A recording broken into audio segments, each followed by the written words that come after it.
Hello and welcome to Morningstar. I'm Emma Wall, and joining me today is Mark Preskett from Morningstar Investment Management to discuss the 5 lessons I've learned in 13 years of financial journalism. Hi Mark. Hi Emma. So the first lesson I have learnt over 13 years of being a financial journalist is that it is just impossible to time the market.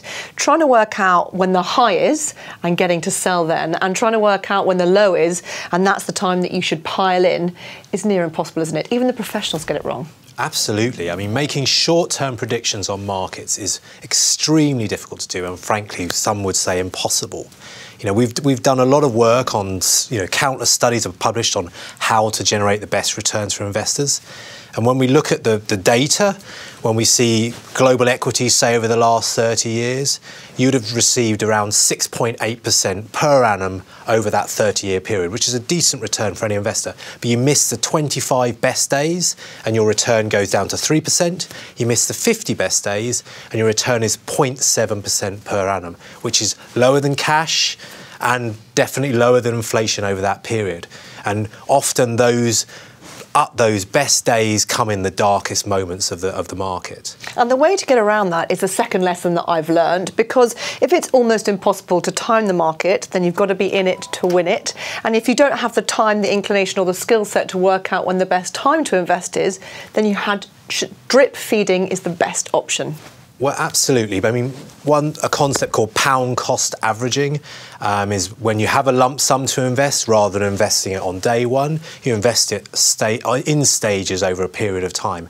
And clearly, in falling markets, that does benefit you as an investor because your average price is lower. If the market is rising, then perhaps you'd have been better off investing it on day one, but that depends on your risk, the valuations of markets today, your attitude to risk, your willingness to take risk. One thing that we do advise is regularly saving, dripping into the market. That's a slightly different concept in trying to set up a direct debit, set up a standing order. It's a flexible, affordable way of saving, and over the long term, you will build up a tidy sum. And also it's a way of investing through inertia, isn't it? It's something that I've learned through my own personal experience. As you say, if you set up that direct debit to go into your investment portfolio on the day that you are paid, then the decision's made for you. Absolutely. It just comes out. It's an easy way. There is flexibility. You can turn it off and on, but there's that peace of mind that every month some money's going into the market, irrespective of what's happened over the last few weeks. The third lesson I've learned is that income investing is not just for income investors, by which I mean you shouldn't just think of an income-paying stock or an income-paying fund if you need an income right then, because reinvesting those dividends, reinvesting that yield is the surefire way to hit your growth goals as well as your income goals. Yeah, absolutely. So income is a crucial concept in all investments. It actually delivers the majority of your return from a bond, from a fixed income investor, and a decent chunk of an equity return comes from the dividends. That rolling up those dividends, you're benefiting from compound interest. So reinvesting your dividends, those dividends accrue dividends in turn, and so on, and your pot can grow pretty exponentially. Einstein famously called it the 8th wonder in the world, and I do still like that quote.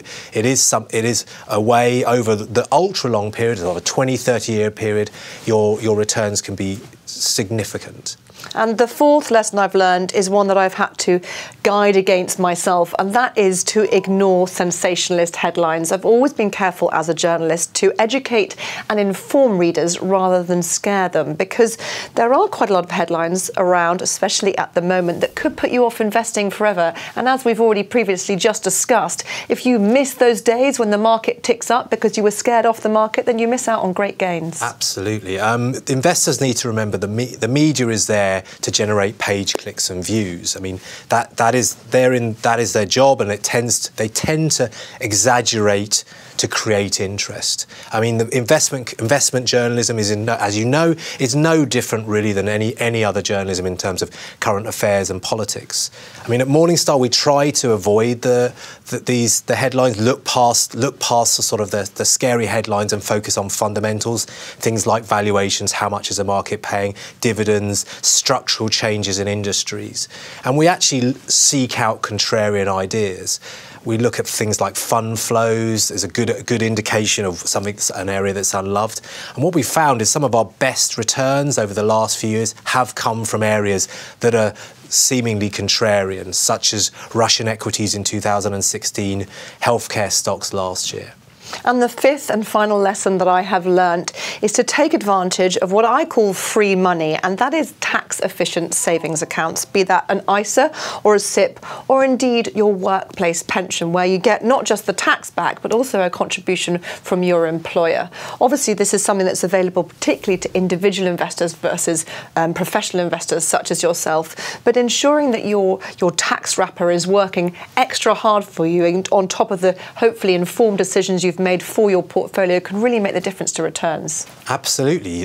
Tax efficiency is key. I mean, every year the first thing I do with my wife is look at our tax wrappers, our ISAs, what we're going to save, and the tax allowance has grown quite considerably over the last 20 years. I mean, I remember back in the day it was a few £1,000s, now it's up to £20,000. I have a SIP that I actively save into as well every year, which is shielded from the tax man. So these are ways of growing your money in what we talked about before, those are pound cost averaging, that using compound interest, but doing it inside a tax efficient is key. Mark, thank you very much. Thank you. This is my final video and my last day for Morningstar. I wanted to take the opportunity to thank you, our dedicated viewers and readers, for all your support over the last 5.5 years. Goodbye.